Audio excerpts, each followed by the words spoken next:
Ladies and gentlemen, thank you so much for tuning in to Art Meets Life, the July edition featuring Black Chakra. So what we're going to do is going to give it a couple of minutes for people to tune in real quick, and then we're going to get this show started. If you are looking at this show, what I encourage you to do at the time while we are waiting is to go ahead and share it with your friends. Let them know where they need to be at. Tell them they need to hurry up and get here because we're about to have a fantastic show. We have a lot of dope artists that are actually getting ready to come up here and do some phenomenal dope work. So please, by all means, please let your friends know because we're about to get this started. I hope everybody is doing well. And by all means, once again, you are at this wonderful event known as Art Meets Life featuring Black Chakra as it scrolls across the bottom of the screen. So once again, thank you guys for tuning in. It's been a fantastic week. I hope it's been fantastic for y'all as well. And yeah, guys, it's about to be phenomenally dope. So if this is your first time tuning into Art Meets Life, thank you for tuning in. If you've been tuning into Art Meets Life ever since the pandemic hit, once again, thank you for tuning in. I know it's been kind of hard because we all miss being at events physically, but the good thing is that you guys are here and we are doing our best on our end to make sure we are still giving you guys something to be entertained with. So if you've never been to Art Meets Life in Fayetteville, North Carolina, Art Meets Life is a open mic event that we do here every first Friday at a fantastic place known as the Sweet Palette. The Sweet Palette is a bakery / art gallery that opens up their space to artists when it comes to this particular event. So it's a partnership that we put together and we've been doing it going on, I think this will be year 5, I believe. So this is our 5th year doing this event here in the city of Fayetteville, North Carolina. So we are definitely thankful to be a part of the community, keeping this poetry thing going. And we're definitely thankful for all of you guys being here. Now, for all the artists that are actually signed up to perform, all artists can do up to 2 pieces. That means that if they want to do 2, they can do 2. If they only want to do just 1 poem, then all they have to do is just 1 poem, and that's it. If they want to do 2, they can do 2. But it's going to be phenomenally dope. And also, if you guys haven't noticed, there is a comment box that we have located here. If you are on the comment box, by all means, place a comment in there, see what's happening. Go ahead and tune in and, place some comments in there when the artists start getting going. And also, when we bring up our feature, the comment box is also open for you to ask the feature questions. That's why we're doing this event. And we definitely want you guys to make sure that you're enjoying yourselves. So, I'm excited. I'm ready to get this thing going. I think y'all been waiting long enough. But I think one quick thing I can mention real quick is thank you guys so much for your support. So I had put up a post. I don't know what time it just went off, but I put up a post yesterday about getting some face masks. I actually got a friend to make me a face mask with my logo, Purpose Over Popularity. And for some reason, everybody wanted one. So thanks to you guys, I put in an order for a big amount. So if you guys want one, definitely inbox me. We will definitely make that happen. And also, last but not least, I did the cover reveal for my book, 310, which will be coming out on October 3rd. So if you guys can get a chance to see the pictures of the cover, here's the book right here. So definitely take a look at the book. It is going to be going on sale in October. That's when it's released. This is just my proof. I just want y'all to see how the book looks. So, but we'll talk about all that later. This show isn't about me. It's about the artist. It's about our feature. So we're about to get this thing going. And once again, all artists can do up to 2 poems or 2 songs, or, if they're dancers, they can dance. Well, as long as they need to. So with that being said, we're going to go ahead and get this event started. Our first artist getting ready to come up. I think it's been a while since I've seen this artist. This is her first time performing on Art Meets Life here. But I met this artist back when I facilitated a workshop for one of my friends here called Writing Can Help. So I'm definitely glad that she is here. I'm definitely glad to let her spit her poetic devices and everything of that nature. So please, everybody, put your hands together for Miss Lyra Vega as she comes to the stage.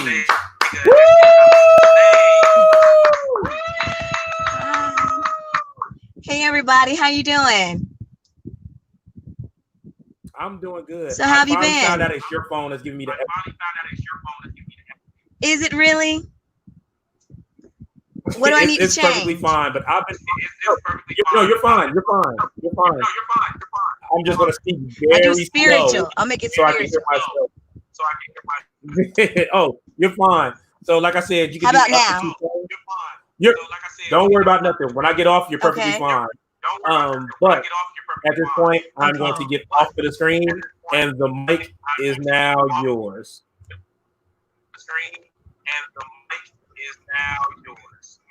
Okay. Hey everyone, I hope you're doing well. I'm going to perform this poem. I named it Real Time. And here it goes. Tick tock, there goes the clock. The seconds, minutes, and hours passing by nonstop. Can we slow it down just a little bit? This never ending time, I've had enough of it. Gotta be here, gotta be there. And just when we want time to go faster, it goes nowhere. Every second dragging by, but start having fun and then it will fly upwards and forwards. Time does all that. But what I hate about time is you can't get it back. There's no do-overs, definitely no rewinds. Somebody ought to have a talk with good old Father Time. He controls all the locks. He's got it stored in bundles, barrels, and stocks. Oh, Father, can you please make time stop? I want to start living for real and stop checking my watch. All right.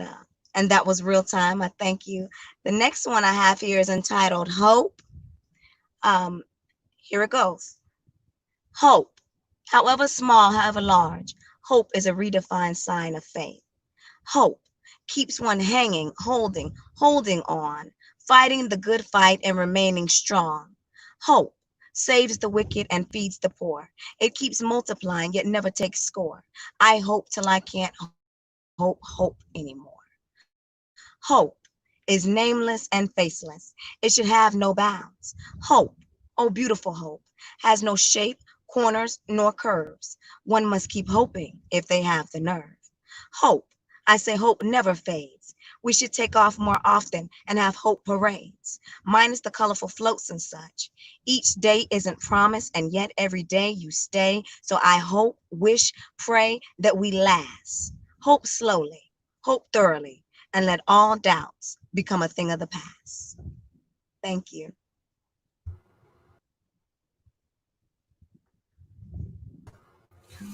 Woo! Thank you. Thank you. Thank you. Thank you. It has been such a long time. I know everybody's probably stir crazy from the coronavirus. I hope everybody stays safe out here. We've all got masks. I loved your mask, by the way. If you guys want to check me out, please check me out at Miss Lyra Vega at Reverb Nation. I'm on Facebook. I just hope everybody continues to stay safe, stay blessed, and stay well. And I thank you for the opportunity for letting me share my talent with you. Thank you for coming on our show. And by all means, we do this every first Friday. Definitely feel free to come back if you can make it.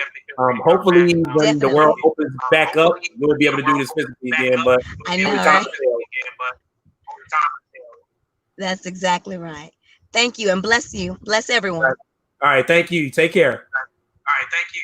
You too.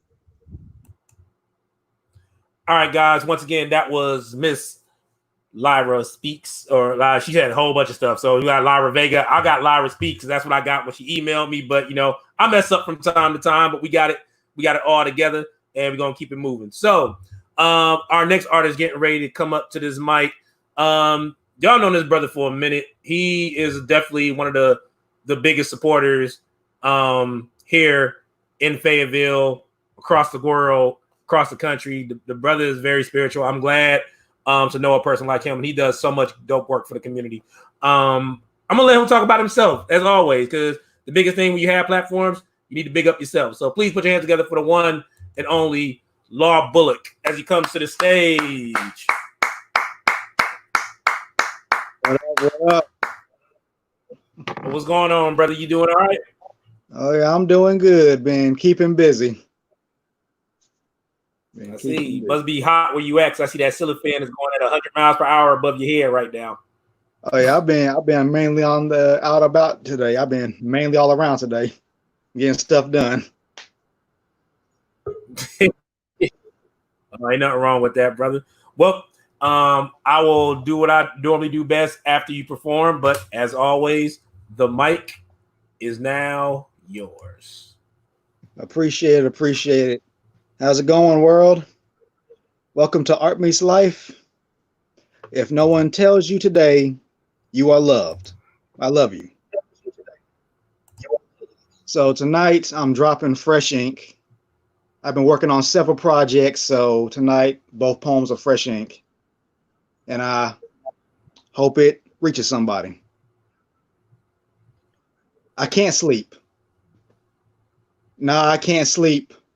Child of insomnia, early morning specks upon my corneas. I can't sleep.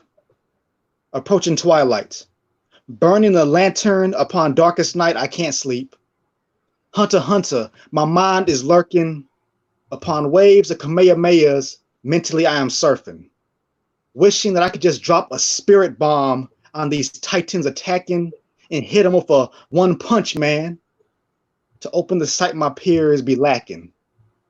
Too many of God's temples be more like shells without the ghost, making them the perfect mechanism for the devil man to play host, while scribbling names upon pages of death notes in the skies like a butler of a secret that's all black to devour these souls to float. I can't sleep. Drifting in reality's nightmare 20,000 feet, while the other avatars play dumb like the enemy's not packing heat, I can't sleep. Soon told the bell shall ring, a rapture of people lifted away from the war zone the morning shall bring. I can't sleep.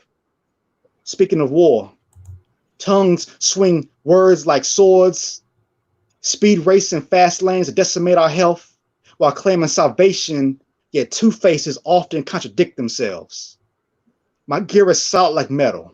Despite the war, they craft puppeteering like Geppetto, stacking empires like Tetris, while bioshocking the masses through their methods, causing heels to fall silent. Final fantasies as we awake to find ourselves adrift in boxes like an island, and redemption only hangs the dead, for the mind sees red, for evil is a resident that we often allow to coax us to bed. I can't sleep. Life may not seem long, yet I shall prosper, one with the force as I journey through this opera, for the afterlife is not my worry. Even late night, I see God despite eyesight being blurry. Covers kicked off, lifting off in the heavens loft, stepping through the court watched by owls, as the one they call Negan dances with Lucille on the prowl. Archangel, I am wreaking havoc. Phoenix risen, no longer burdened by my status. Thought I was a long shot until they learned I am a benefactor. For this opposition overlooked the source of my healing factor. So carrying my faith openly, I do not consider a gambit. Colossus so comprehend my savior is dynamic. So despite them attempting to slipstream me into a frenzy, spiritually, I have the ability to profess an eczema away from me mentally. I can't sleep. Traveling the outer limits. So call me last name Picard, for I am far from finished. For my Lord has kept me intact, as these journeys spacebound make me an insomniac. Thank y'all. Thank y'all. That is called Insomniac. This next poem, oh yeah. So I've been working on many projects, including, hope y'all can see this. Hope y'all can see that. Mug photography. I am the founder. I am the photographer. I'm mug photography. Magnify, unify, glorify. I just did a pretty nice gig this past Saturday for a friend. It was awesome. If you need a photographer, hit me up at LAWDAPOET94@gmail.com. Mug photography, Law Bullock, at your service. This last poem has no title, but here we go. For king and country, I fight this fight on this road, through swamplands, amongst the lingering tombstones, the fog that thirsts to consume, to leave the mind shrouded in confusion of which direction is up, just for feet to stumble downward, as I hear the echoes of ghosts of the past calling out to me to return yet again. For they know elevation is my destiny.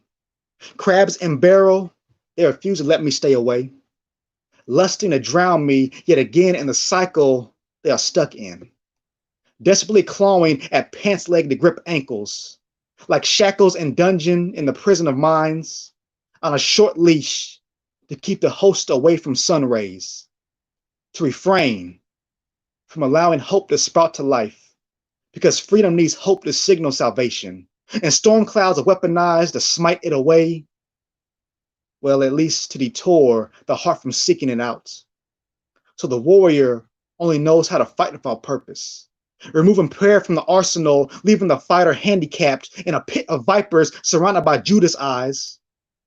For the lions will not attack the kingdom, so they are kept away to drown out their roars that can influence resurgence in a wandering soul.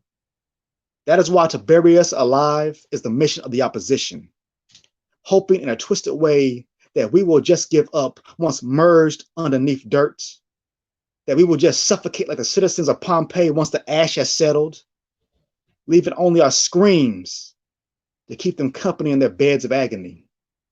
Yet fail they shall, for warriors of kingdom business fight and we fight onward, bruised, broken before, and we bleed love from the cuts of battle to evaporate their hatreds, because God comes before country, for we still believe. We still keep on moving on. Bless y'all, and also, if you can, Amazon.com, Lulu.com, BarnesandNoble.com, my second book, Anatomy of My Love Poem. I'm also working on several books, several CDs, projects, etc., etc. I will let y'all know as they come about with more information. Bless y'all. Love y'all. Peace.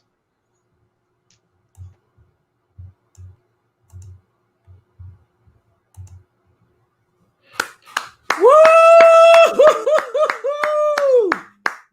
Low.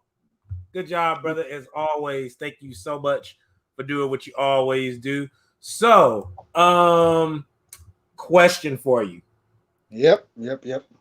The question that goes as such, because I'm going to mess with you about it as much as possible real quick. The nerd book that you're working on. Yes, sir. When are you expecting to do your cover reveal? I am Putting you on the Let's go.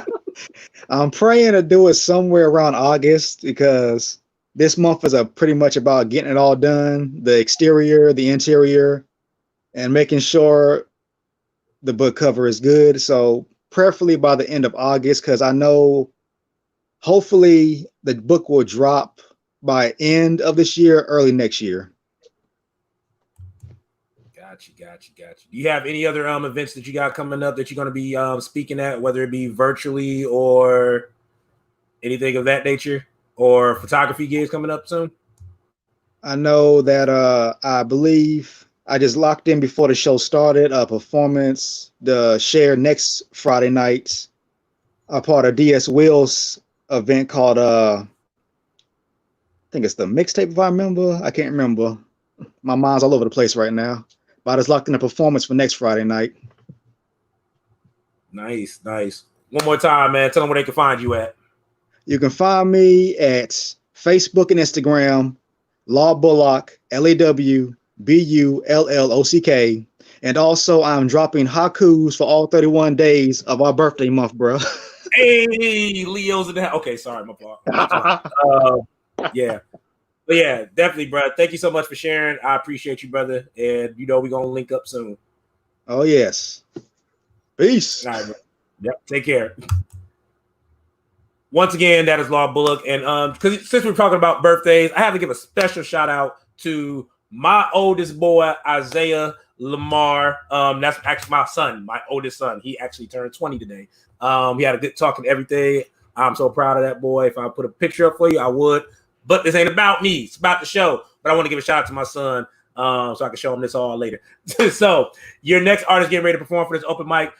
This brother came on here, I think a couple of months ago, and he came and brought something different, and he came and rocked. And this is one of my oldest friends from when I moved to Fayetteville, and I'm glad he's back in the mix with us. Everybody, please put your hands together for the one and only Puzzle as he comes to the stage. Woo! Puzzle, what's up, man? You there? Yeah, but I can't see you. Hold on. Okay. Can you hear me at least? Yes. Okay. Yeah, you looking at the screen. I thought you was like going to sleep or something, man. I didn't know what was happening. Hold on. All right, I'll wait for you. Oh, he done logged off. So we're gonna give him a second to come back on real quick because I guess he said something was wrong with his screen. Let's see. Think this is him popping back up. Let's try this again. Okay, there we go. I can see you now. Okay, cool. What's up, brother? Yeah. How you doing, bro? I'm doing good, man. I think everybody was laughing because you was that look on your face. You was like you about to fall asleep or something to pass out. Bro, all I seen was black screen. Just the whole screen. But yeah, man. How you been, brother? I'm pretty good. Still dancing, glad. still training. Just quarantine. Oh man, who you telling, brother? But I'm gonna have a question for you later, but I'm gonna give you the time to do your thing. So as always, the floor is now yours. Okay. All right.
This is your time. Your energy from the sun.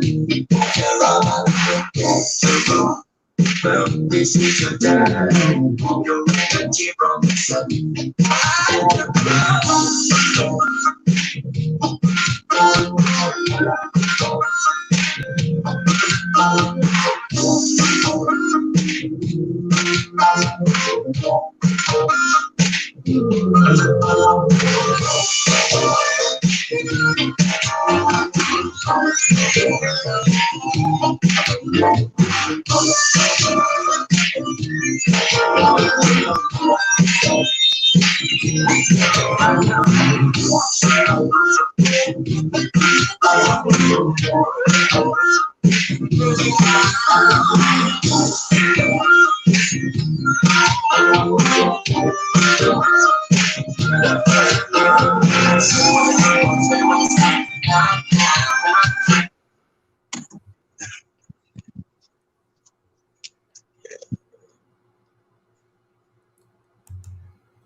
Oh, he went off. I just brought him to the screen. Where'd he go? Oh, I was like, what happened? I was giving you your flowers and you like dipped.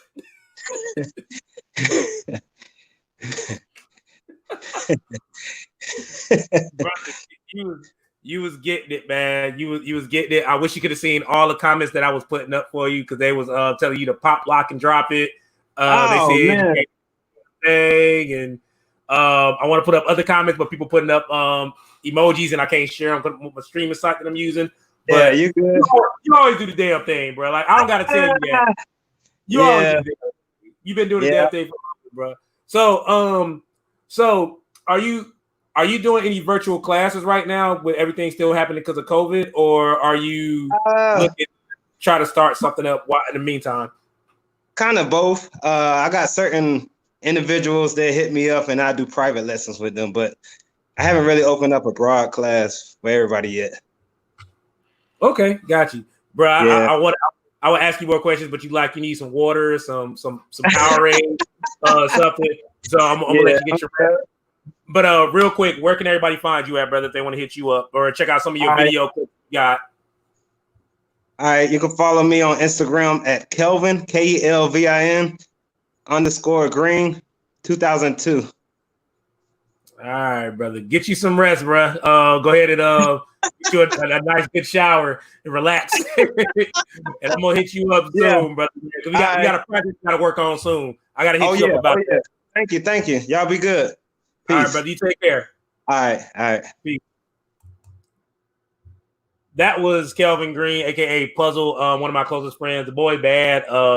Definitely follow him. So we got a few more artists left before we get to our feature for the night. Once again, make sure you support an artist. Make sure you can track them down where you can follow them at and everything like that. Shameless plug once again, because everybody's been asking me about this. If you would like one of these, hit me up because we have a lot of them coming in. Just inbox me. But we're going to keep the show moving because we got some more dope artists on the way. So this artist is coming up next is one of two individuals that will be going back to back on this show, representing the Detour Slam team. This particular poet does a lot in her community and abroad. And I have an important question to ask her as soon as she gets done doing her poem. So without further ado, please put your hands together for the one and only Rena Speaks as she comes to the stage. Woo! Rena Speaks. Rena Speaks. Rena. Oh my bad. Hey. Being one of your I'm what nervous. up, though? You doing all right? I'm good. I'm nervous because you said you got a question That's to ask good. me. Lord. That's good. If you're nervous, that means you care. That's all that matters. Lord. Okay, coach. Detour. Shout out to Detour. I know, right? Detour. We don't know where we're going. Detour. Okay, let me go ahead and stop. I know, right? So, as always, the floor is now yours. All right. Hello, everyone. My name is Karina Atkinson. Poetically, I go by Rena Speaks. I'm from Goldsboro, North Carolina, proud alumni of UNC Pembroke. So I'm going to be doing two of my favorite pieces. So thank you all who have been tuning in so far. Shout out to all the artists that have already gone. Y'all have been amazing, whether you dance, sing, whatever. Spoken word has been dope. And also, as always, shout out to Mr. Owens for this awesome platform. All right. This first piece is called Oh Black Man. And I want to give a shout out to all the black men out there watching. You may hear your favorite TV show characters, your favorite movie references, or your favorite songs. So just rock with me, okay? All right, let's go. We're both from a different world. You were Dwayne, I was Whitley, but like Jamie, you chased my fancy until I was yours. You would always keep me laughing when you would martin away my pain. I want to slow dance with you to jazz in the middle of the living room because I declare you're the cliff I never want to fall off of. And if I could be your Michelle and you could be my solid Barack because I don't want to be all by myself. Like the Carters, I don't care if they come with you. I'll go on the run. I'll take your heart and your gun and we'll drive far beyond, say, the sun. I want to be like the queen to your slim, to do what we got to do and stand 10 toes down when things get grim. Clyde, I will ride and die. Better yet, ride and thrive better than any Bonnie ever could. This is how love is shown, so call me Love Jones, because I plan to love you for me alone. Be the Malcolm to my Malcolm, because I'm a revolutionary too. But when it's time for me to just have your back, I can also be your Betty Shabazz. No matter how hard the task, I want you to always feel like Teddy Pendergrass, because you're my latest. Hey, I tell you, you're my greatest. My latest, my greatest inspiration. You inspire me with every book you read, knowing every page starts with you and me. Outstanding. Dun, dun, dun, dun, dun, dun. Boy, you knock me out. I'll take your hand while we vibe to the Gap Band. I want a steady love like NDRE. Black man, I hope you are out there listening to me. And on Sundays, there'll be both church and laughter. But when it's time for spiritual warfare, I'll cover and pray for you to have a double abundance of greener pastures. Woo! Black man, black man. But we're not even there yet. This was just my imagination running away with me because you're my temptations. And I hope you're not missing any of these metaphors and references, because with you, I don't miss a beat. But let's just say when I meet a king, I speak royal things. But I haven't even met you yet.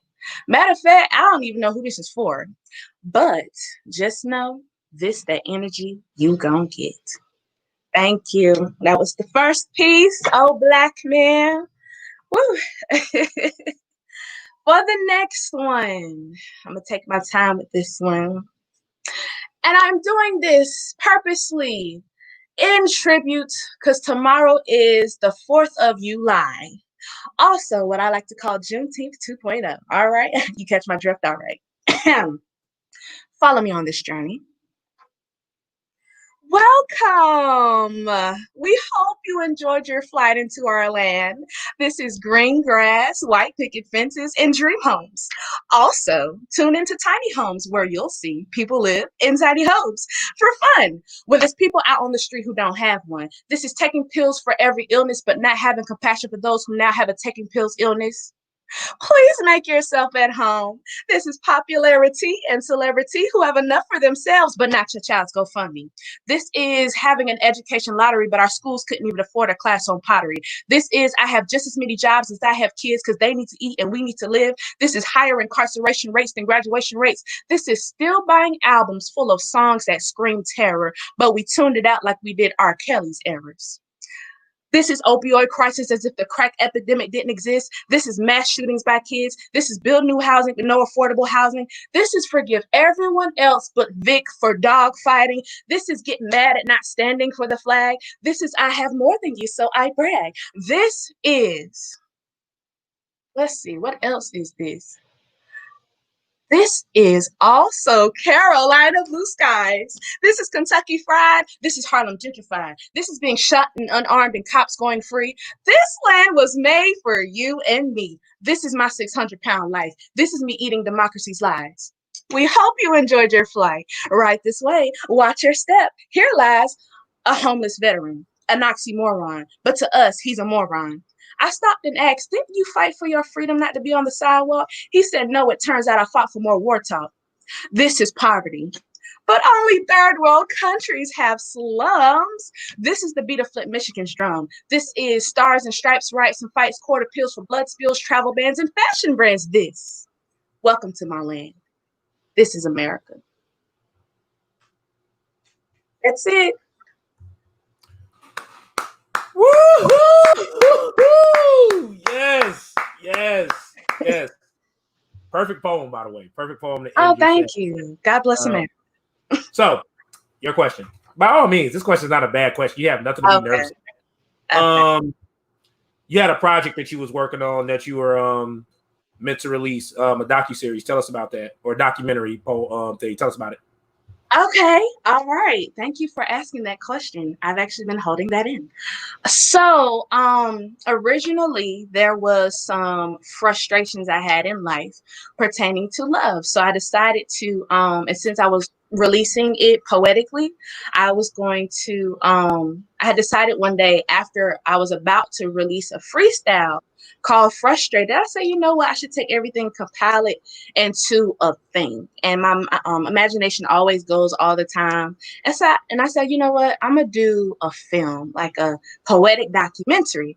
So we had got it together. I was actually, instead of going to be doing the poetry live, as far as being filmed, I was doing all pre-recorded voiceovers. Everything was dope. Everything looked amazing. I released 2 trailers. I released a commercial. My visuals are great. And I had a release date, and I was going to live stream it on Facebook. So what that did in the process, it allowed me to tap into a whole nother side of my creativity called K for the culture. You might see that in a hashtag sometimes, but I decided to take a step forward and take Rena Speaks, the umbrella brand, and branch K for the culture from it to basically call it K for imagination through film and imagery to life. However, it did not release. And I did not prepare this to say because there's another individual that was involved. You gotta It get was too a deep into production. it. You gotta get too deep into it if you. Okay, okay. Woo. I ain't thought too much. So It just didn't come out. It just didn't come out. I got you. It just didn't come out. Yeah. All right. Thank you. Thank you. But you still kind of working on it though, right? To release it sometime. Yes. Okay. So I decided to take the frustration from the project not coming out, and we're gonna spin it, and it's gonna be dope, and it's coming in the future.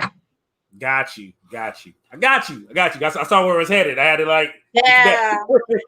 I ain't know what to tell the people, so I ain't never tell people nothing. So I just like whatever. I got you covered. That's why I'm coach. I got you. So real quick, let everybody know where they can follow you at. I am on Facebook. I have a public page that you can like and follow. It is called Rena Speaks. I'm also on Instagram _it's Rena _ITSRENA. And I'm also on Twitter at _Rena Speaks. All right. Thank you so much for sharing, Ms. Rena Speaks. And great job tonight too. So we're looking for a lot of projects. Looking for a lot of projects from you soon, all right? Yes, sir. All right. Take care. All right, y'all. We're gonna keep this moving. Your next artist getting ready to come up, another powerhouse from the Detour Slam team. Spoken word artist, phenomenal, dope writer. Super mom at that. She busy. She can do poems with her eyes closed and hold her baby in her hand all at the same time. Please put your hands together for the one and only Detour Slam team member, Letitia Brown. Woo! Woo! You are muted. We can't hear you. Oh, I'm muted. Hey. Y'all can hear me now. My bad. Look, these virtual shows be killing me. You know, I'm so used to seeing people. I know. We're gonna work it out though. I probably so like God got this plan, right? You're gonna open up right in the next 2 or 3 months. I'm gonna speak it into existence. It's gonna be somewhat good for people to come back out, even though it's gonna be a little bit of social distancing, but we'll still be able to get through a mic. But got you. That's the plan. I see it clear as day. I hope so. I hope so. Who knew the world would need to open back up? I know, right? I know, right? You only get so crazy staying in one spot the same all day, every day. So, with that being said, as always, the floor is now yours. Hi, guys. So I'm gonna do one poem because Super Mom has to put the little one down to sleep. So I'm gonna do one quick poem for you guys. It's one of my favorite pieces. And enjoy. Southern boys love their women in a different type of way. He must have seen too many masters in the prime of his making.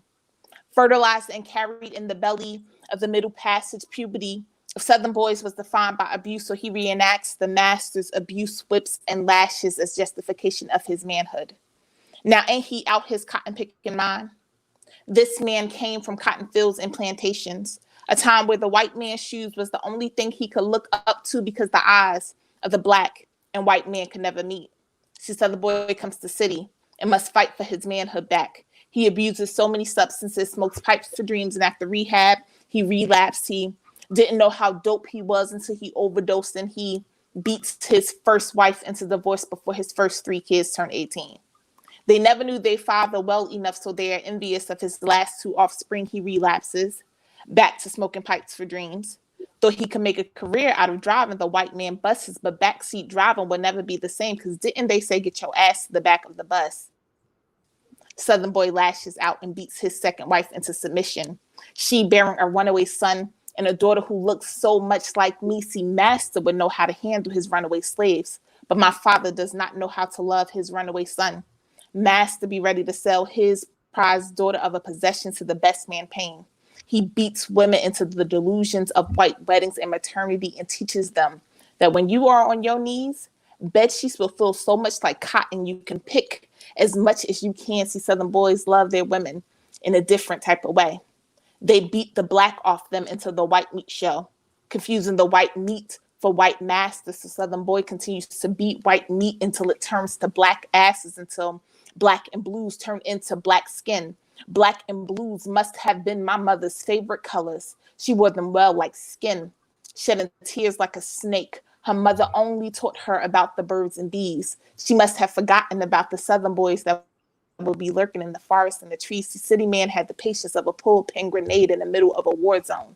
His last nerve resembled a mine that was accidentally stepped on. He had a dynamite temper seconds away from detonation, with fire pit eyes that a harsh glance would cause cremation. See, love at first sight never burns as much as salt poured onto open wounds on backs, from where masters' lashes parted red seas on skin. Love could not be as strong as a knot in a noose, because love was nothing more than a four-letter word that Southern boy better not be able to spell, because master has no need but death for the educated, and that's why Southern boys love their women dumb, mute, speechless, unable to speak up, like a runaway son to his father, runaway slave to a master. Southern boy has mastered the abstract art of being a master in love. Could never mimic a slavery more than this. Thank you. Zori. Woo-hoo! Woo! Okay. Thank you. Good job. Good job. Great job. Great job. Oh, too late now. I heard it. Bring her on the screen. Yeah. I heard it. Bring her up. Let's go. Hey. How come every time your mom doing poems, you always jump on? You gonna do a poem? You gonna do a poem? You got a poem you gonna do? You hear him? You're not gonna say anything now? She said, yeah, she's gonna do one. Hey, you got a poem for us? Yes. You got a poem? No. Okay. Okay, mommy will get you some milk in just a minute, okay? No. Can you be patient? No. No, you can't be patient. Okay. Teacher. I'm gonna let you take care of your mom and do this. It is perfectly fine. But I thank you for jumping on this show. Tell your daughter she is awesome. Next time she gets up on the screen when we're doing stuff, we're gonna make her do a poem. Awesome. Thank you. Oh, how about you do me a favor? Can you do your positive affirmation? You're welcome. And be right love. Good job. Yay! That is awesome. That is awesome. All right, teacher, we gonna talk to you later. I am What? Y'all take care. Aww. That was awesome. That was awesome. So, guys, we have only two artists left for our open mic before our feature joins in. So we're gonna go ahead and keep this thing going. Coming up next, this is a world-round traveling musician that I'm glad that I've been knowing for a few years here in the scene of Fayetteville. We actually got to do shows and festivals together. Some festivals like the Wood Grain, I didn't even call it that. The Homegrown Arts Festival that we did back at the Cape Fear Botanical Gardens. And we also got to perform for Red Nose Day as well a couple of years back. Please put your hands together for the one and only Michael Daughtry as he comes to the stage. Howdy. I'm doing good. And I hear your keyboard awesomely. Here. Yeah, I fixed it, sort of. Fixed it good enough for tonight. It's good. It sounds perfectly fine, man. So I'm cool for it. I'm glad. So what I'm gonna do, as always, I'm going to turn the stage over to you, and the stage is now yours. All right. Thank you, LJ. Thank y'all so much for tuning in tonight. And really appreciate Art Meets Life. It's a great running series, and we've just had so much fun doing it. I've actually been featured once, and it was definitely a personal highlight for me. Fayetteville is I'm a lifelong close by resident. Anyway, this song, I'm doing 2 songs for y'all tonight. I do a show called Get the Drift now, that I've been quarantined like the rest of us. But anyway, this is a episode we did a few weeks back called Years, and it's called It's Been a Year, because it's been a year, y'all, right?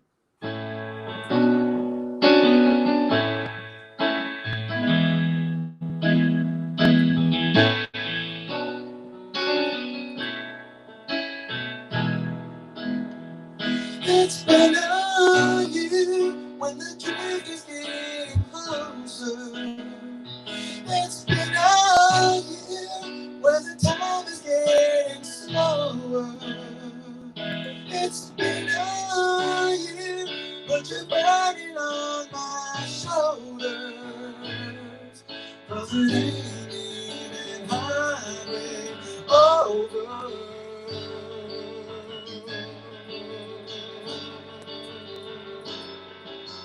Here we go.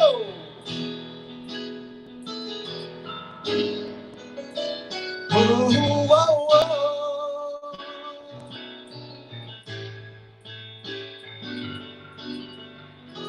For those of you who are still here, you're coming back from that same fear. The one that kept you there inside, the one that kept you half around. You know you'll never be the same. But where's the fun in that old game? The drift is taking its sweet time. So kick back and try to love this ride. It's been a year. It's been a year. Whoa, whoa. That's kind of a short one and a sweet one, 'cause it's been a year.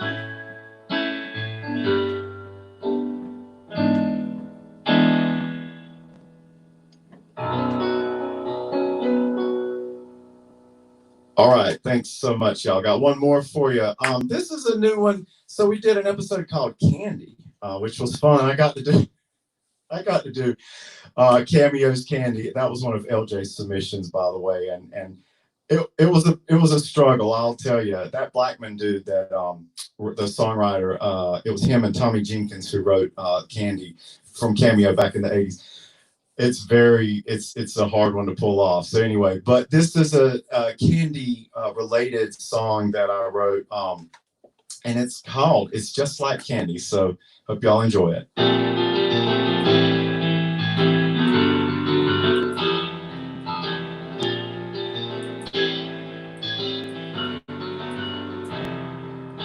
Sugar rush to me, sweet as you can be to me. Simple syrup tea, bring me to one gently. Such a special treat, send me up with all of your sweet stuff. It's just like candy, it's love your handy. Oh, oh, oh, yeah, it's just like candy, yeah. I'm barely standing. Hope y'all are doing good tonight.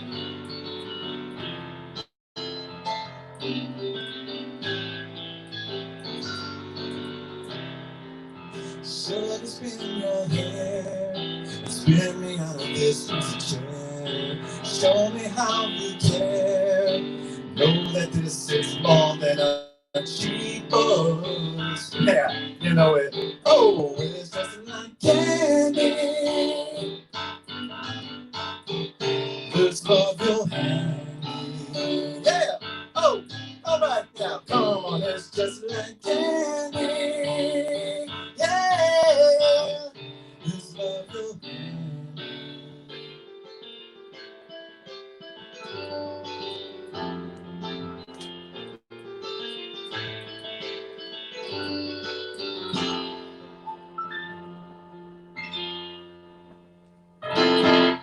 Thank y'all so much. It's been a blast. Always a blast. Thank you, LJ, for having me as well tonight.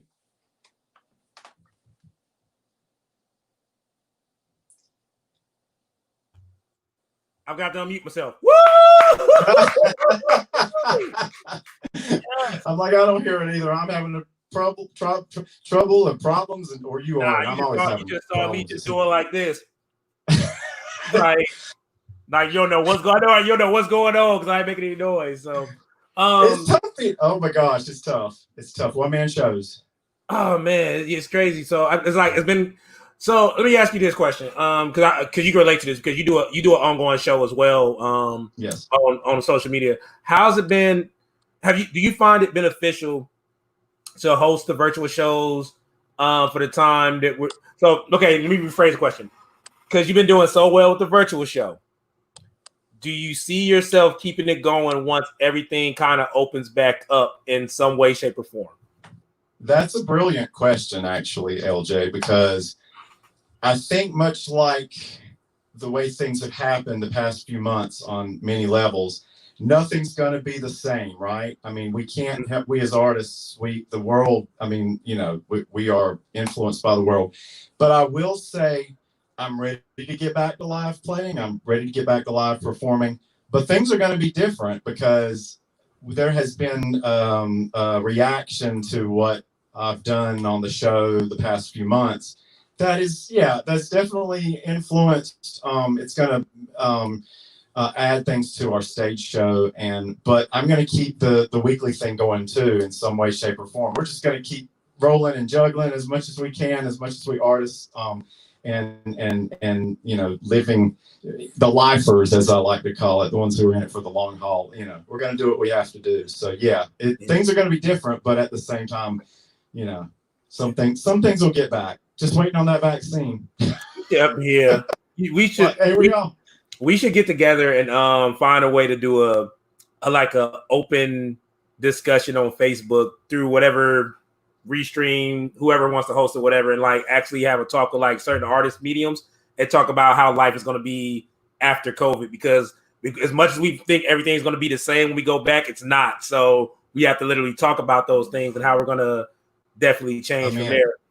So we'll figure it out. We'll figure it out. I don't want to be doing a snowball. I want somebody else to do it. Team effort. Yeah, definitely. Mike Daughtry, thank you so much for being a part. Let everybody know where to find you at. So MichaelDaughtryMusic.com. I'm going to go ahead and say Venmo and Cash App is Michael Daughtry Music. Michael Daughtry Music is Instagram and Facebook and Twitter and all of it. Michael Daughtry Music is the way to find me. Definitely, brother. Thank you so much for being a part, man. And we will find a way to talk up that idea and make it happen very, very, very, very soon. I can't wait. Thank you, LJ. All right, brother. Take care. So we have one more artist coming up here real quick. I'm very thankful that I'm able to bring this show to you guys. I'm gonna be honest with you, it's been kind of hard because I miss doing the live events, but with everything going on, I wasn't sure how this event would be okay to do it virtually. But I think the blessing is the people and the amount of people that keep showing up and letting us do this event and keep supporting it. It means a lot. So from the bottom of my heart, thank you guys for constantly supporting this show. It means a lot, not just to me, but to the artists that you guys are hearing. And by all means, support these artists. If you heard their information, follow them on Facebook. If they got books out, follow a way of how to get their books. If they got CDs out, or find a way to stream their music on Spotify or Apple Music, do those things because a little bit goes a long way. I promise you that. Our last artist for the open mic getting ready to come up now. This brother is probably one of the best storytellers in Fayetteville that I know. He phenomenally kind of puts you in the mindset of the last poet just because of how his style of poetry is. And it's always a blessing to have his brother performing for us and everything. So welcome back, the one and only Shabazz as he comes to the stage. Give it up for Shabazz. Woo! You muted. We can't hear you. Okay, sorry about that. You got me. I just asked everybody was doing. You can't answer, but everybody else. But I hope everybody's well. Comment. I mean, Okay. Well, I hope everybody's doing well. But before I get off of this screen, I just want to give you some roses on your own here. I appreciate your beard, like all that right there. It's like I'm feeling my masculinity, mad sexy, bro. People love it. I'm just giving you that. I'm letting you know that right now. So I'm gonna go ahead and get off the screen. The floor is all yours. Thank you so much. Listen, there's a man I know built the wit and flow who does kung fu katas by the edge of the horizon. I know he's got to know that my mind he blows with his quick-witted entertainment and advising. That's why each step forward I would smile when I'd walk down that quarter mile. It was like walking on a beach arm in arm, conversating with Poseidon. Past the sycamore trees, brim of his hat blowing in the breeze. He's moving so smooth and graceful. For this sight I see, duty bound but free. To hear him speak, I'm so grateful. That old storyteller was Atwood Walker. In the summer, he'd go barefoot, but in the winter, he'd wear boots and a parka. Each morning before sunup, after his katas, we'd meet. He'd do forms of meditations and stretches in the open wooded area down by the creek. He talked about awakening his mind and the opening of a new day. For stretches of long time on his horse stance, he would stay. Slowly, he would move from one freeze frame to the next. He would pose for a second to let the cosmos inspect. He would connect to the what forever, for the forever, and he would meditate and pray. This is how began his journey each and every day. Now, Atwood started every phrase with, you know. And he said, you know, it's prayer when you speak to the cosmos. And it's meditation when you allow the cosmos to speak to you. If you allow the teacher to teach, there's one drop of rain. There's a valuable lesson in every drop of rain and every drop of grass and every blade of grass. Again, he said, you know, I want to learn from every hand I shake, from every heart I break, from every mistake I make. I want to learn from every drop of blood I bleed, from every fruit of seed, from every puff of weed. I want to learn from all the sleepless nights, from every silly fight, from every feeling that's not right. I want to learn from every passerby, from every caught my eye, and every star in the sky. I want to learn from every drop of rain, from those who I caused pain, and every relationship that I couldn't maintain. I want to learn from those not free, from those who long to be, and those who just can't see. I want to learn from every sour taste, from every lost in haste, from every opportunity I waste. I want to learn from all the corner talk, from every sexy walk, from every mark of chalk. I want to learn from every classroom fight, from every starry night, from every never quite got it right. I want to learn from the sands of time, from every intricate design and those sages not blind. I want to learn from all the oohs and the ahs and the arching backs and the oh my gods and the minerals in the side. I want to learn from that which moves along the plan, whether it's ghost or man. I just long to understand.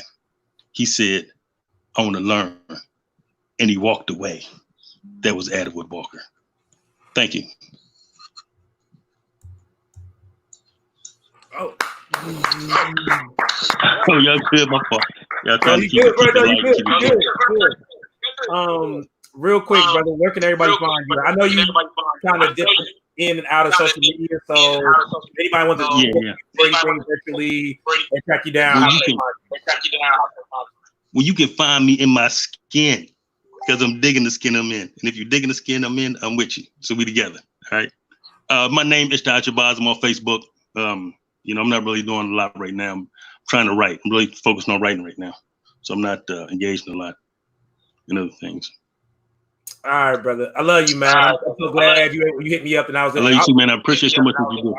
I appreciate you, brother. That's why you won Poet of the Year when we did our Poetry Emotion Awards back in the day. Because of how dope you are, bro. Love you, bro. You keep it up. You're really important, man. Appreciate you. No problem. Y'all keep it light out there. No problem. All right, guys. Real quick, if you're in the chat box, please give it up for all of our artists that performed on the open mic. Phenomenal artists, phenomenal, dope artists, dancers, poets, musicians, singers, all that stuff. I definitely want to thank them tremendously. So, real quick, do some housekeeping. Not August. Dang, I'm thinking too far ahead. July 17th, we will be starting back up our Art to Heart series. If you was familiar with the first Art to Heart, it's a 1 hour interview with an artist of any medium that deals with art. Our first artist was Tony Todd, aka Candyman, played in Final Destination, played in Star Trek.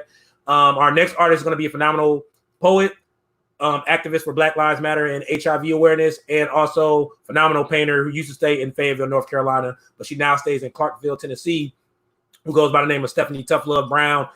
She did a campaign with Alicia Keys. She featured on True Life on MTV some years back, and she will be our feature for Art to Heart on July 17th. And on July 18th, we kick back off the Ninja, the Nerd, and Nubian, which is a nerd podcast where we talk about movies, music, anything dealing with the whole nine. It's a beautiful thing, and we deal with all the stuff that deals with whatever you feel you nerd in our feature for that.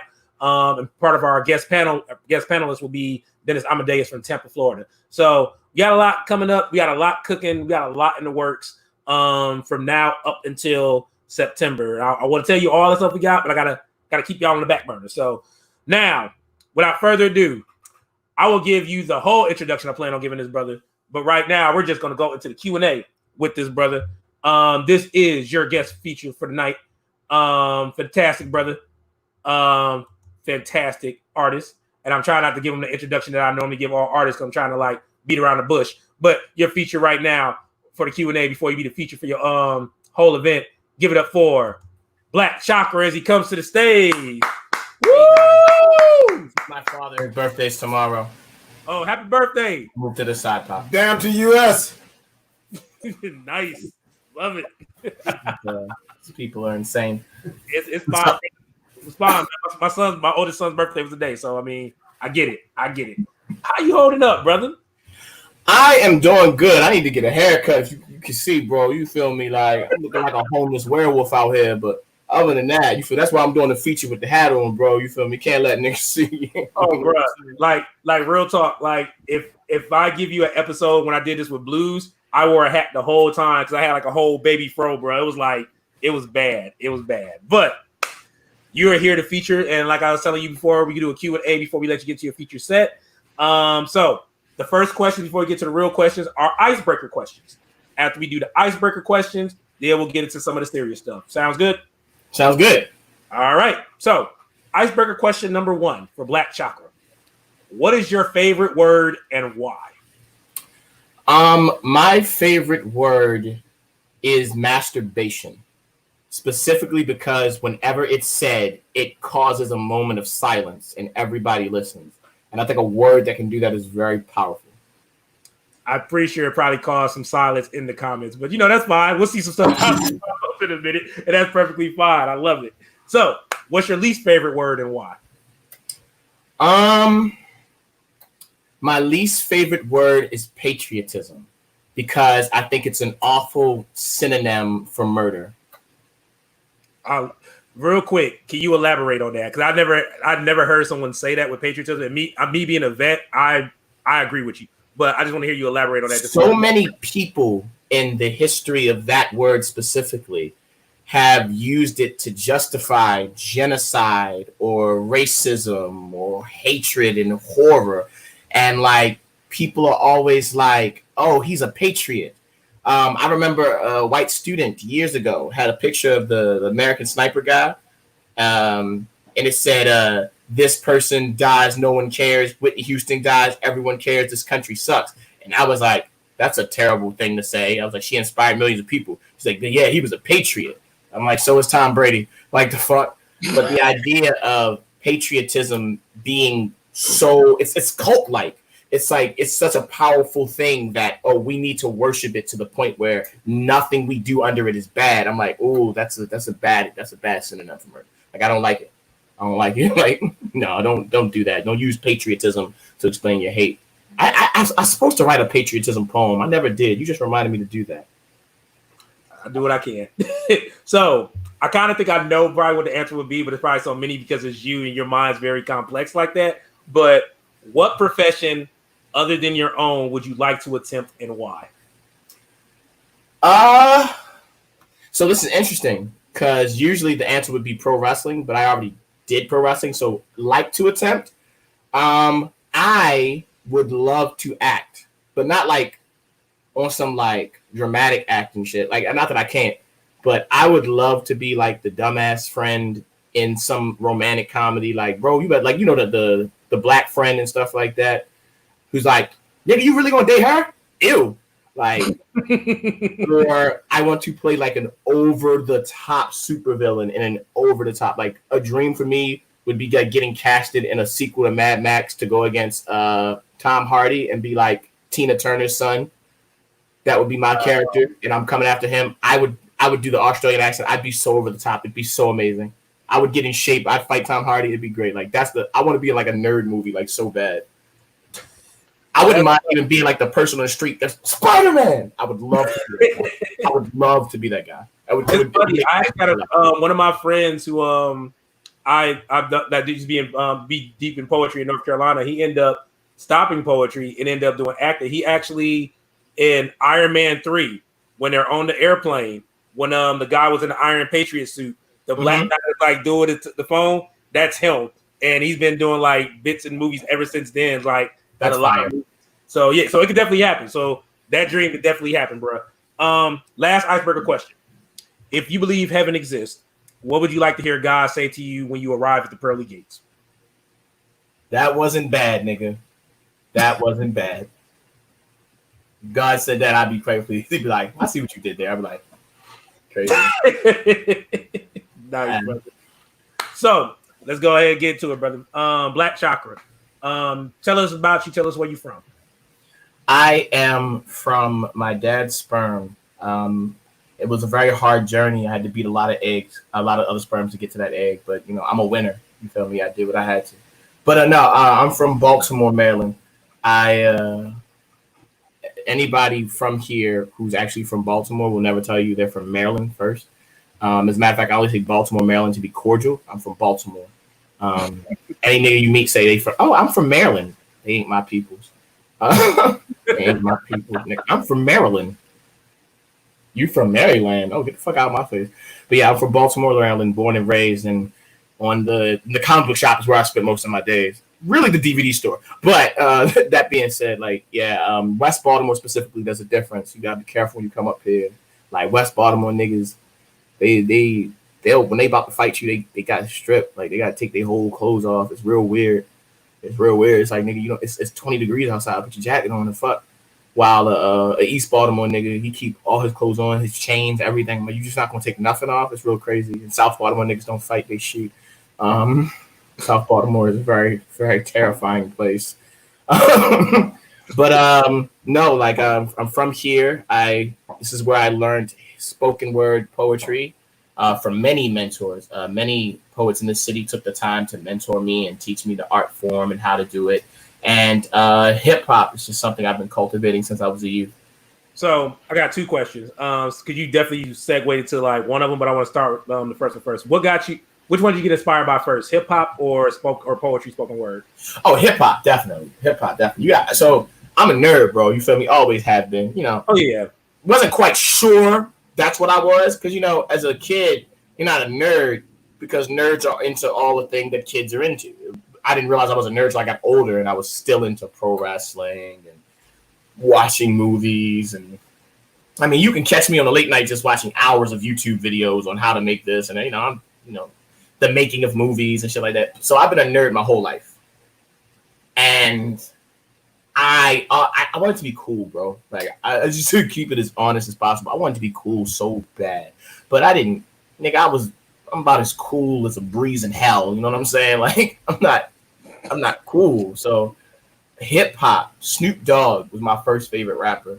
And Snoop Dogg was my first favorite rapper because he's like the coolest nigga I had ever seen. SNOOPDOGG. Like that shit is so cool. And like he would be saying the most gangster shit, but it sound like he's serenading you. I keep a blue flag hanging on the west side. Yeah, like that shit fire to me.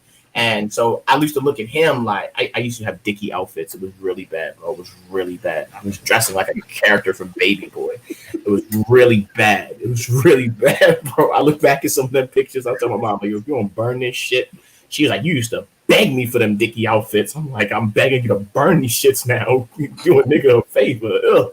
But yeah, so I just wanted to be cool so bad, and rappers were the coolest thing I had seen. So I started studying rhyme. I started reading books on hip hop, lyricism. I started listening to rap. Like I would lie to my friends and be like, "Oh, I'm punished," and my mother would be like, "You're not punished. Why are you telling me that?" I'm like, I'm just gonna sit in the house and listen to rap all day. I don't want to go outside. Like I genuinely just don't want to go outside. I'm just gonna sit. And when I listened to rap, it was weird. I didn't realize how weird I listened to rap until I was like a grown man. You know, 2 a.m. when you just reflect on your life and shit. Mhm. And like, yo, I wasn't just listening to learn lyrics. I would rewind a part like 5 times, like 50 times, just like there's this one verse where 50 was like, holy roly, holy oly, my roly, ice oyster perpetual. And I just had to listen to how he put that together and the enunciation and shit like that. And I just couldn't stop listening to it until I got it down. Like, that's the type of shit I would do for hours. It would be really crazy. So hip-hop definitely first. Spoken word, I ain't know that shit was a thing until Yeah, I that's got what I asked you. So if you didn't know spoken word was a thing, so from that point, because you said you was big in hip hop and everything that got you inspired with hip hop. So what was it that got you involved with poetry in general? What was it that got you involved with that? So I was doing hip hop. I was rapping in elementary school. I was trash. I was battling in middle school. I was rapping in middle school. By my 8th grade year, I was pretty monstrous. I'm not gonna lie. I thought I was a gangster rapper because I didn't know that rap was about anything else but murder. You know what I mean? All I was listening to was like Eminem, 50 Cent, Cassidy, Snoop Dogg, Method Man, Redman. Niggas just had to die in my hip hop or it just wasn't rap. You feel me? To this day, that's kind of how my hip hop takes it. I was writing shit like mark for death, no respect, holding the tech, put a hole in your neck, aim lower, hole in your chest. That's a real verse of mine and shit like that. Homie is the best of. I send shells from your legs to your neck up. Watch who you motherfucking disrespect, cuz I had your shit going to your next up. That's how all my verses used to sound when I was younger. Those are like 2 of my 8th grade verses. Them shits was fire, right? Though, like I burn these 8th graders the day up. Anyway, I think about that shit all the time. Anyway, so my brother was doing poetry in high school, and my brother was fucking horrible at poetry. My brother couldn't make it out the first round of a slam in the South. Like, the fuck out of here. My brother's terrible. And he wrote this poem. We were both in the basement of our parents' house, and he was writing a poem and I was writing a rap, which is a poem. And he was like, "Hey man, I'm writing this poem called Library. I need a line." And I go, dumbass line, not good. Surrounded by the readings of Edgar Allan Poe, failure is not my greatest foe. When I tell you that fucking line, I forget we live in Baltimore. Niggas just jerk off for Edgar Allan Poe lines. So that fucking thing, that poem he got to recite that poem on the radio. The high school, because his senior year was my 8th grade year. So by the time I got to high school, he was already graduated. But his fucking quote, my quote is over the library, and it says Jordan Mayberry. And he tells everybody, "Oh no, Jacob came up with this," but they're like, "Oh, he's trying to like give props to his little brother." I'm like, "No, I fucking came up with it. I'm way better." And then I went to a slam. It was a terrible slam. Now that I'm older, like I can tell you, this is one of the worst slams I've ever seen in my life. But as a kid, I was like, "What the fuck is this?" And my brother was competing in it. Fucking terrible, horrible. The whole slam was terrible. He was terrible. As everybody got their 5th place, 5 places, and okay, he didn't get a place. We about to leave, and he's like, "We want to give a 6th place to Jordan Mayberry." That Edgar Allan Poe line, I lost my entire shit. I lost my shit. So after that, I went to high school and I was like, I'm gonna learn this poetry shit. And a spoken word artist was working at my school. And by junior year, we had started a poetry club. And she was like, poetry is something people do for a living. I was like, I said, no, it isn't. She's like, what do you think you're about to do in this class? I said, this is a high school club. Of course people do poetry in high school. The fuck?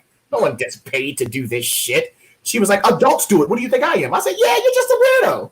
I said that to this woman. I said that to this grown-ass woman. She's looking at me like, what the fuck? So anyway, she started taking us downtown to the poetry scene of Baltimore. That's why I saw Slangston for the first time. And I was like this, what the fuck is this? This is spoken word? And once that shit happened, addicted.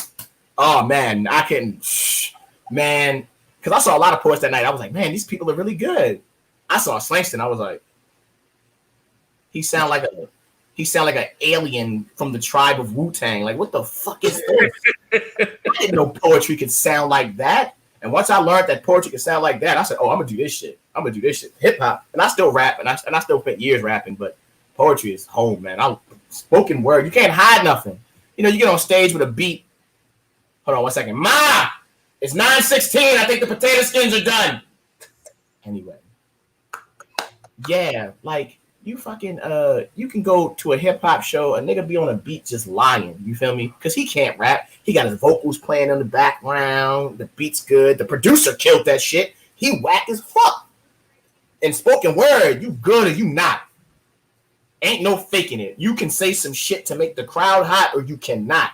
You drop your poem, ain't no beat to let niggas dance to. Ain't no hype man. You just gotta go. We're closer to stand-up.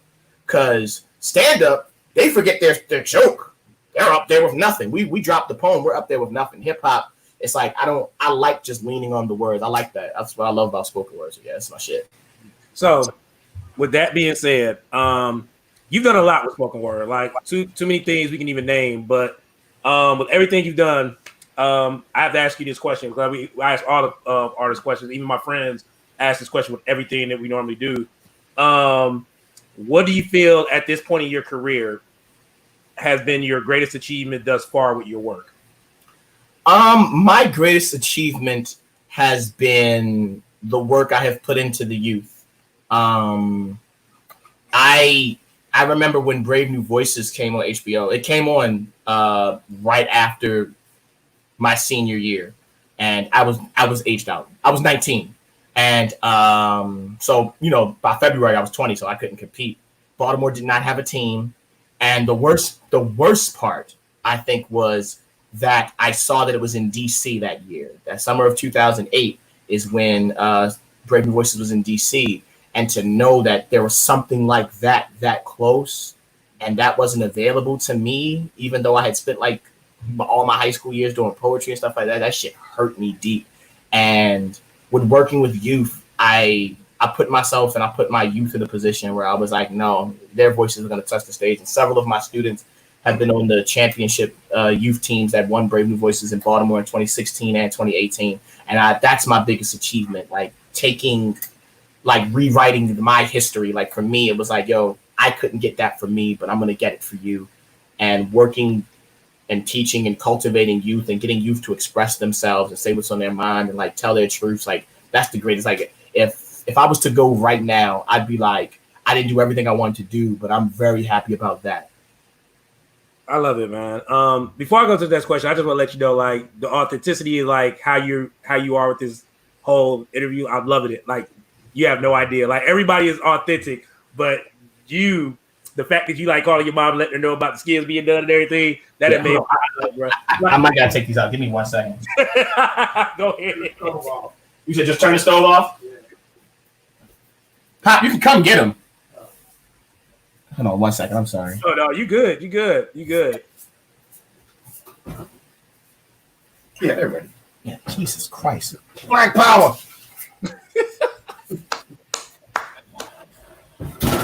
Okay. Oh man. So I got a couple more questions for you, and then what I'm gonna do is I'm gonna open it up for the audience to ask questions. You said you still do with hip hop. You spoken word artist. You also host. You work with the youth. How has it been trying to balance all those hats at one time? Spoken word is what I do for a living. It's not that difficult. I mean, I write poetry, and when I'm not writing poetry, I'm teaching poetry, and when I'm not teaching or writing poetry, I'm performing poetry.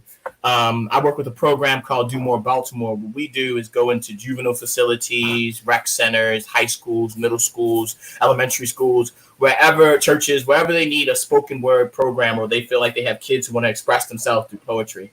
And I've been teaching with them since 2014, and I've been able to work at a certain amount of schools where I can rent is paid, and then all the money I make from poetry pays everything else. So I just find the time because like I love what I do. Like this is all I give a shit about. Like, you feel me? Like that's not all I give a shit about. I care about like the plight of Black people in America, like all that shit. But like I also like I do give a shit about like the DC extended universe films.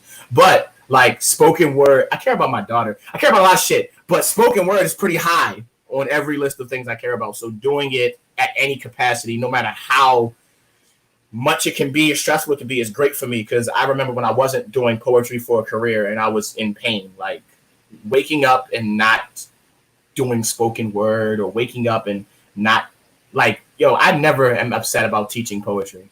I'm never upset. Even if the class sucks, even if the kids are bad, I don't care. you're gonna pay me to teach something that I would have taught for free, and that makes me extremely happy. So I can agree with you on that, man. Especially like with me, because I teach. I've been lucky to teach the classes with Wounded Warrior Project being a vet and everything. So I definitely get that, especially for something I'll do for free. So I actually got two more questions. I had one more, but I got two more. So speaking that you do this for a living, you are part of a collective that's doing a big thing with all their poetry. Can you tell us about Introverse? So Introverse is a group of spoken word artists from across the country. Sean William and Prentice Powell in California, Masterpiece in Dallas, Blues in North Carolina, and me in Hell. So what we did was they felt, I think it was Prentice and Masterpiece who were talking originally. They felt like this time of the COVID was like taking people away from open mics, and there has to be something. There has to be something. And people were doing online open mics already, but it's like, no, people want poetry shows. Like Masterpiece has a show called Flow, and I had just featured there right before COVID, and so like people like big shows, and I'm just like, they wanted to bring me in specifically because of like how many poets I know. I'm still very much in the slam community, and just I'm blues, been connected for years. Prentice is a goddamn television star. Sean Williams is a sex symbol, and Masterpiece for what she's doing. I'm really open season.